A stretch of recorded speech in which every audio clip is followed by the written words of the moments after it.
Shivraj medical colleges Siddha homeopathy இயற்கை மற்றும் யோகா மருத்துவ படிப்பிற்கான அட்மிஷன் நடைபெறுகிறது. தொடர்புக்கு 9842721500. Lion Arabian dates. இப்போ அது லயனா டேட்ஸ்.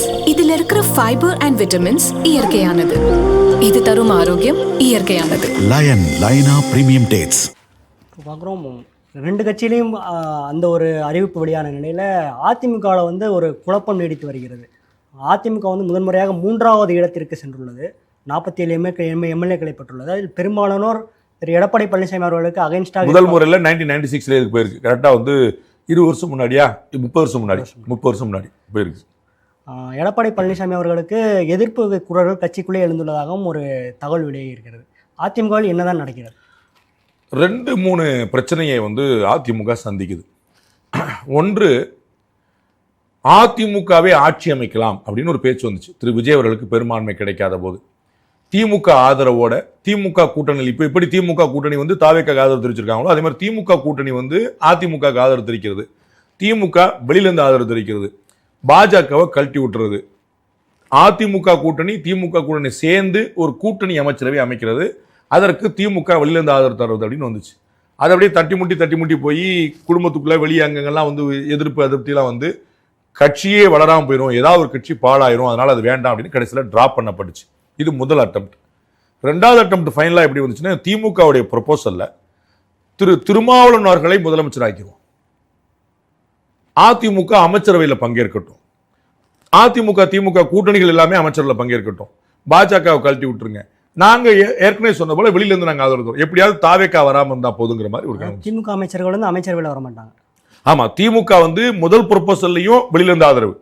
எப்படி? ஏடிஎம்கே ஆட்சி, திரு எடப்பாடி பழனிசாமி முதலமைச்சர், பாஜக தவிர்த்த ஏடிஎம்கே கூட்டணி, டிஎம்கே கூட்டணி, இது எல்லாமே ஆட்சியில் இருப்பாங்க, அமைச்சர்கள் இருப்பாங்க. திமுக மட்டும் அமைச்சர்கள் இருக்காது, வெளியில இருந்து ஆதரவு. இது ஃபர்ஸ்ட் ப்ரொபோசல். 2வது ப்ரொபோசல் திமுக முன்னெடுத்தது, உங்களுக்கு எங்களுக்கு சிக்கல் இருக்கு, அப்ப என்ன சொல்றாங்க, ஏடிஎம்கேக்கு டிஎம்கே சப்போர்ட்டா அப்படின்னு ஒரு அதிர்ச்சி வருதுல்ல, அந்த அதிர்ச்சி 2 கட்சிக்குமே பாழாயிரும். அப்ப நம்ம என்ன சொல்றோம், ஒரு காமன் மேனா, 2க்கு மிடில் மேனா இருக்கக்கூடிய திரு திருமாவளவன் சப்போர்ட் பண்ணிடும்.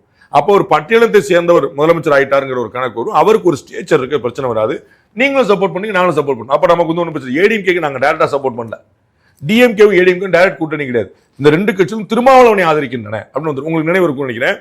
2001 திமுகவும் பாஜகவும் விடுதலை சிறுத்தைகளும் ஒரே கூட்டத்தில் இருந்துச்சு. அப்ப பாஜக என்ன கூட்டணியில் இருந்தனால தேசிய ஜனநாயக கூட்டணி, அப்ப விடுதலை சிறுத்தைகள் என்ன சொல்லிச்சு, நாங்க திமுக கூட்டணியில் இணைஞ்சிருக்கோம், திமுக பாஜக கூட்டணியில் இணைஞ்சிருக்கு, அப்போ ஒரு பைபாஸ் ஒன்று வழி கிடைக்குது பாருங்க. அந்த மாதிரி திருமாவளவர்களை முதலமைச்சர் ஆக்கிட்டோம்னா அதுல அந்த அமைச்சர்கள் அதிமுக உள்ளிட்ட எல்லாருமே சேர்ந்துடலாம், திமுக வெளியில இருந்து ஆதரவு கொடுக்கும். இப்படி செகண்ட் ப்ரொபோசல் வந்துச்சு. ஆனா திருமாவளவர்களை முதலமைச்சராக ஏற்றுக்கொண்டால் நான் என்ன செய்வது அப்படிங்கிற கேள்வி திரு எடப்பாடி பழனிசாமிக்கு வந்தது. அப்ப அவர் கடைசி நேரத்தில் இல்ல அது ஒத்து வராது அப்படிங்கிற மாதிரி பின்வாங்கிட்டார். அப்ப அதிமுக இருந்த 2ஆம் கட்ட தலைவர் நிறைய பேருக்கு, திரு தங்க வேலுமணி தலைமையில, திரு சி வி சண்முகம் தலைமையில நிறைய பேருக்கு, அவருக்கு மட்டும் கிட்டத்தட்ட ஒரு 30 பேருக்கு பாத்தீங்கன்னா நமக்கு திரு எடப்பாடி பழனிசாமியை ஆட்சி அமைக்கிறதுக்கான வாய்ப்பு வந்துச்சு, அதுவும் சரியா ஒத்து வரல. நாம அமைச்சரவையில் பங்கேற்கிறதுக்கு ஒரு வாய்ப்பு வந்துச்சு, அதுவும் சரியா ஒத்து வரல. இப்ப நம்ம ஆட்சியில் அதிகாரத்தில் இல்லாம இருந்தோம், நம்ம எதிர்கட்சியும் கிடையாது ஆளுங்கட்சியும் கிடையாது, இப்படி நிலைமை வந்துச்சுன்னா, ஜெயலலிதா அவர்கள் இருந்த போது 96 பெரும் தோல்வி, 98 எந்திரிச்சு வந்துட்டாங்க, அப்பயே 10-12 எம்பி ஜெயிச்சிட்டாங்க, 99 திரும்பி எந்திரிச்சு வந்தாங்க. அப்படி ஒரு பெரிய செகண்ட் இன்னிங்ஸ் டக்குன்னு 2001 ஆட்சியை பிடிச்சாங்கன்னு பாக்குறோம், அடுத்த 5 வருஷத்துல டக்குன்னு ஆட்சியை பிடிச்சாங்கன்னு பாக்குறோம். அப்ப நம்ம தொடர்ந்து தோல்வி அடைஞ்சிட்டு வரோம். 2019 பாராளுமன்றம், 21 சட்டமன்றம், 24 பாராளுமன்றம், 26 சட்டமன்றம் தொடர்ந்து தோல்வி சந்திச்சுட்டு வரோம். அப்ப சரி, இப்ப நம்ம ஏதாவது ஒரு ஸ்டாப் கேப் அரேஞ்ச்மெண்ட் பண்ணலன்னா அதிமுகங்கிற கட்சியே காணாம போயிடும் ஒரு பிரச்சனை வந்துச்சு. அப்போ திரு எடப்பாடி பழனிசாமி அவர்கள் விட்டு கொடுத்துட்டார். என்ன விட்டு கொடுத்தார், உங்களுக்கு என்ன வேணுமோ செஞ்சுக்க, எனக்கு ஒன்றும் பிரச்சனை இல்லை.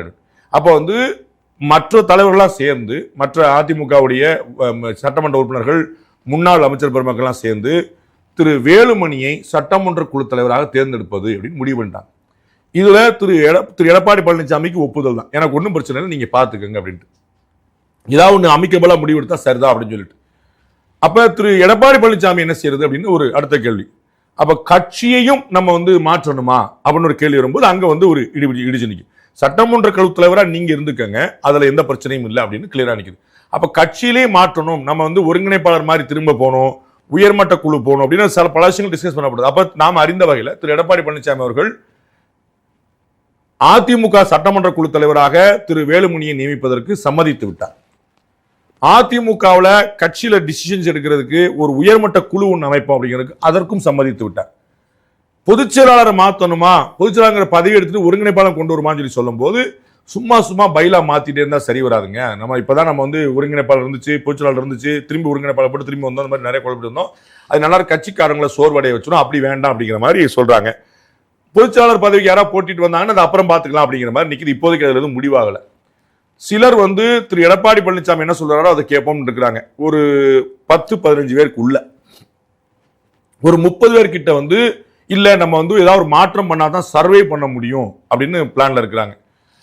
அப்ப 2 பேரும் ஒன்னாயி எது செஞ்சாலும் பரவாயில்லைங்க, நீங்க பொதுச் செயலாளரை மாற்றுங்க, நீங்க வந்து சட்டமன்ற குழு தலைவராக இருந்துக்கங்க, எதுனாலும் பண்ணிக்கங்க, ஆனா ஒன்னா பண்ணுங்க அப்படின்னு ஒரு 4 பேர் இருக்கிறாங்க. இதை நம்ம வந்து ஸ்பிளிட்னு ஒன்று வந்துடக்கூடாது. திரு சி.வி. சண்முகம் சொன்னது நடக்கட்டும், திரு வேலுமணி விரும்புறது நடக்கட்டும், திரு எடப்பாடி பழனிசாமி விரும்புறது, அதுல வந்து பிரச்சனை யார் விரும்பினாலும் நடக்கட்டும், ஆனா எல்லோரும் ஒரே திசையில் பயணிப்போம், ஆளுக்கு ஒன்னா போயிட வேண்டாம் அப்படின்னு ஒரு 4 பேர் இருக்காங்க. சோ 3ஆக பிரிவுபட்டு கிடக்குது. தங்கம் வேலுமணி சி.வி. சண்முகம் சொல்றதுதான் அந்த பக்கம் என்ன வந்தாலும் பரவாயில்லன்னு ஒரு பக்கம், திரு எடப்பாடி பழனிசாமி என்ன சொன்னாலும் பரவாயில்லன்னு ஒரு பக்கம், இல்லப்பா எல்லாரும் ஒன்னா நிப்போம்னு ஒரு பக்கம், மொத்தம் 3ஆ நிக்குதுன்னு பாக்குறோம். அதுல நிறைய பெரும்பான்மை வந்து அந்த பக்கம் நிக்குது. இப்போ அடுத்ததா பாயிண்ட் என்ன முடிவு பண்ணியிருக்கிறாங்க அப்படின்னு சொல்லி சொன்னா, ஒரு இதெல்லாமே ஒரு டிஸ்கஷன் லெவல்ல இருக்குது. ஃபைனலா எப்படி ஆகுதுன்னு பார்ப்போம். நான் ஏற்கனவே சொன்னேன், உங்களுக்கு நினைவு இருக்கும், இந்தியாவில் நம்ம தான் முதல் முறையா அதிமுக திமுகவுமே ஒரு ப்ரொபோசல் பண்றாங்கிறத சொன்னோம். ஆனா அது சொல்லும் போதே சொன்னோம் இது வந்து மெட்டீரியலைஸ் ஆகுமா நமக்கு தெரியாதுங்கிற பதிவு பண்ணோம். மறுநாள் திரு தினம்தோறும் விளக்கேற்ற நல்ல எண்ணெய் இதயம் நல்லெண்ணெய். அவர்களே அந்த உருவம் கிடைக்கட்டும் நம்ம பார்ப்போம், அப்படி ஒரு பேச்சு ஓடுது, உருவம் கிடைக்கட்டும் பார்ப்போம் அப்படின்னு சொல்லி சொன்னார். அதே மாதிரி தான் இதுக்கு நான் சொல்ல விரும்புறேன். இது வந்து மெட்டீரியலைஸ் ஆகிட்டு இருக்குது. இப்ப எப்படி போகுதுன்னு இந்த திரு சி.வி. சண்முகம் மற்றும் திரு வேலுமணி உள்ளிட்ட குழுவினர் வந்து தாவேக ஆட்சிக்கு ஆதரவளிப்பது, நிபந்தனையற்ற ஆதரவு, நோ அமைச்சரவையில் பங்கேற்பது, சோ ஆட்சியிலே பங்கேற்பது, அதன் மூலமாக ஒரு 10 அமைச்சர்களாக பெறுவது. இப்ப நீங்க புரிஞ்சுக்கங்க, தாவேக்கால இன்னைக்கு ஏன் 10 அமைச்சர்கள் மட்டும் பதவியேற்றாங்க உங்களுக்கு புரியுங்களா? அமைச்சரவைக்கு இருக்கக்கூடிய ஸ்ட்ரென்த் படி, ஏற்கனவே இருக்கக்கூடிய விதிப்படி 30, 33, 34 பேர் வந்து பதவியேற்க முடியும். 34 பேர் வரைக்கும் நமக்கு பதவியேற்க முடியும் 234 தொகுதியில. அப்படிங்கும்போது இன்னைக்கு 10 பேர் தான் பதவியேற்றாங்கன்னு பார்த்தோம். என்ன அப்படின்னா கூட்டணி கட்சியில இருந்து யாருக்காவது அமைச்சரவை கொடுக்கணுமா, இன்னும் காங்கிரஸ் வேற கொடுக்க வேண்டியிருக்கு. அப்போ வந்து என்ன சிக்கல் வருதுன்னா, நம்ம ஆட்சியில பங்கேற்று விடுவோம் அப்படின்னு திரு வேலுமணி திரு சி.வி. சண்முகம் தரப்பினர் வந்து கருதுறாங்க. ஆட்சியில பங்கெடுத்தலாம். ஆட்சியில பங்கெடுத்தா என்ன ஆகும் அப்படின்னா, தேசிய ஜனநாயக கூட்டணியிலிருந்து வெளியே போன மாதிரி ஆகும். ஏன்? அங்க காங்கிரஸ் இருக்குது. அப்ப பாஜக ஒரு எம்எல்ஏ இருந்தாலும் தேசிய ஜனநாயக கூட்டணி நேஷனல் லெவல்ல இருக்குல்ல, அப்ப அதுல இருந்து வெளியே போன மாதிரி ஆயிரும் அப்படின்னு எடப்பாடி பழனிசாமி அவர்கள் வந்து வேண்டாங்கிறார். அப்ப இந்த என்டிஏ இருந்து வெளியே போன மாதிரி ஆயிருப்பா, வேண்டாங்க அப்படின்னு சொல்றாங்க. அப்ப வந்து டெல்லி வந்து கொஞ்சம் அமைதியாக உட்காந்துருக்கு. வழக்கமுள்ள இதுல வந்து நம்ம வந்து ஒவ்வொருத்தரையும் தலையிட்டு சைடு எடுத்து வந்து மாட்டிக்கிட்டோம் பேசாம உட்காந்துருக்கு. அப்ப இவர்கள் வந்து ஆட்சியில பங்கெடுப்போம், அமைச்சர் பங்கெடுப்போம், அப்பதான் கட்சியை காப்பாத்திர முடியும். நம்ம வந்து ஒரு 40+ எம்எல்ஏ இருக்கிறோம், ஒரு 10 பேர் அமைச்சர் ஆனாங்கன்னா ஒரு அமைச்சர் 4 எம்எல்ஏ கவனிச்சுக்கிட்டார் அப்படின்னு சொன்னா அத்தனை எம்எல்ஏ சேஃப்டியா இருக்க முடியும், கட்சியை வந்து அடுத்த கொண்டு வர முடியும். ஆளுங்கட்சியா இருக்கிறதுனால ஆளுங்கட்சியிலுமே வந்து நம்ம வந்து அனுபவம் வாய்ந்த முன்னாள் அமைச்சர்கள் இன்னாள் அமைச்சர்களா மாறுவாங்கனால பார்ட்டி சேஃபா செயல் ஆயிரும். 29 பார்லிமெண்ட் எலெக்ஷன் வரைக்கும் நான் அதுக்கப்புறம் அடுத்த நகர் பாத்துக்கிற மாதிரி மூவ் பண்றாங்க. நான் வந்து ஆட்சியில பங்கேற்கிறத ஒத்துக்க முடியாது, அவங்க முதலமைச்சர் நம்ம பண்றது சரியா இருக்காதுன்னு பார்ட்டிக்கான அட்வைஸா திரு எடப்பாடி பழனிசாமி சொல்றாரு. அவர் மற்ற எல்லா விஷயமும் சம்மதிக்கிறார். அவர் சட்டமன்ற குழு தலைவராக வேற வச்சுக்கிட்ட சொல்றாரு, ஆட்சிக்கான ஆதரவை தந்துக்கலாம்னு சொல்றாரு. ஆனா வந்து அமைச்சரவையில் பங்கேற்றோம்னா நமக்கு வந்து ஒரு பலவீனமாயிரும். தாவேகா நினைக்குது அதிமுக அமைச்சரவைக்கு வந்துட்டா நம்ம முதல் 2 கேள்வியில பார்த்தது போல நம்மளை திமுகவோ திமுகவுடைய கூட்டணி கட்சிகளோ நம்மளை வந்து இந்நேரமும் பின்னாடியே வந்து கழுத்து பிடிக்கிற நிலைமை வராது. நம்ம ஃப்ரீ ஹேண்டா தம்பிங் மெஜாரிட்டி இருக்கும். 2 பேருக்குமே சர்ப்ளஸ் 118, 120, 119 எண்ணிக்கிட்டே இருக்கிற. கால் எந்திரிச்சிட்டு 3 போயிருச்சா, 2 வந்துருச்சா, 1 வந்துருச்சான்னு பார்க்க வேண்டியதே இல்லை. நம்ம வந்து தெளிவா ஒரு 40 சீட்டுக்கு மேல கூட இருக்கும். அப்படிங்கிறனால அதுல நமக்கு வந்து பெரும்பான்மை வந்து உத்தரவாதமா இருக்கும். நமக்கு நாளைக்கு வந்து எந்த சட்டங்களையும் எந்த திட்டங்களையும் எந்த தீர்மானம் நிறைவேற்ற பிரச்சனையே இருக்காது அப்படின்னு தாவேகா வந்து மகிழ்ச்சியாக அதை வரவேற்கிறது. அதுவும் திரு எடப்பாடி பழனிசாமியோட தலைமைக்கு ஒரு சிக்கல் வரும்னா திரு செங்கோட்டையன் உள்ளிட்ட குழு வந்து அது ரொம்ப ஹாப்பியா வரவேற்க ரெடியா இருக்கிறாங்க. சோ இந்த இடத்துல நிக்குது அதிமுக 3ஆக உள்ளுக்குள் பிளவுபட்டு இருக்கிறது. இது முரண்பாடாக வந்து வெடிக்க போதா அப்படிங்கிறத பார்க்கணும். கருத்தாக நிக்குது. இப்ப அது வந்து கன்சீவ் ஆகி ஒரு முழுமையாக முடிவு எடுக்கணும்.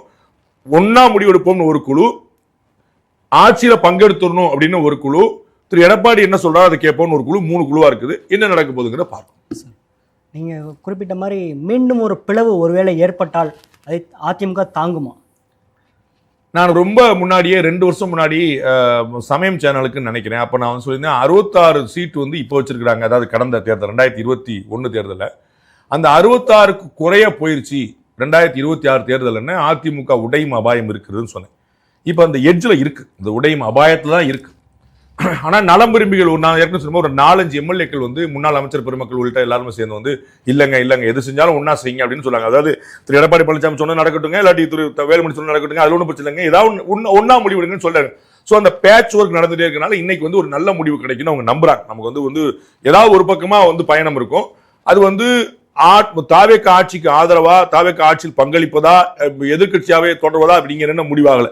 ஆனால் ஒன்றாக முடிவெடுப்போம் அப்படிங்கிறது கொஞ்சம் புஷ் பண்ணிட்டே வராங்க. நம்ம வந்து ஸ்பிளிட்டுக்கு போயிட வேண்டாம். ஏன்னா ஸ்பிளிட்டு போச்சுன்னா பாஜக எப்படி செயல்படும் தெரியாது. ஏன்னா தேசிய ஜனதா கூட்டணியிலிருந்து வெளியே போயிடுறீங்க. அப்போ உங்களுக்கு சப்போர்ட் பண்ணுங்கிற அவசியமும் கிடையாது. அந்த பக்கம் காங்கிரஸ் வந்து வெளியே போயிட்டு டிஎம்கே உடைய தனியா நிக்குது. நாளைக்கு டிஎம்கே சப்போர்ட் பண்ணிட்டா டிஎம்கேக்கு கிட்டத்தட்ட 20 எம்பி அவங்க கூட்டணி கட்சியோடு சேர்ந்து அங்க இருக்கிறாங்க. உங்களுக்கு ஏற்கனவே கூட்டணியில் இருந்தவங்க தான்.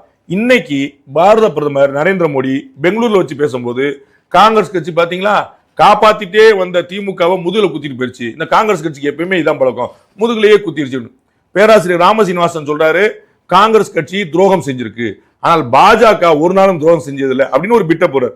அப்ப இதெல்லாம் ஒரு கிளியர் பிக்சர் என்ன கொடுக்குதுன்னா, ஒருவேளை அதிமுக தேசிய ஜனநாயக கூட்டணி வெளியேறுமானால் திமுக உள்ள என்ட்ரி கொடுக்கக்கூடிய வாய்ப்பு இருக்கு. அப்ப ஒட்டுமொத்தமான ஒரு சஃபல் அப்படிங்கிற நடக்கக்கூடிய வாய்ப்பு இருக்கு. அப்ப அதிமுக என்ன விரும்புறாங்க அப்படின்னா, என்ன முடிவுனாலும் எடுப்போம், ஒற்றுமையா எடுப்போம் அப்படின்னு அது நிக்குது.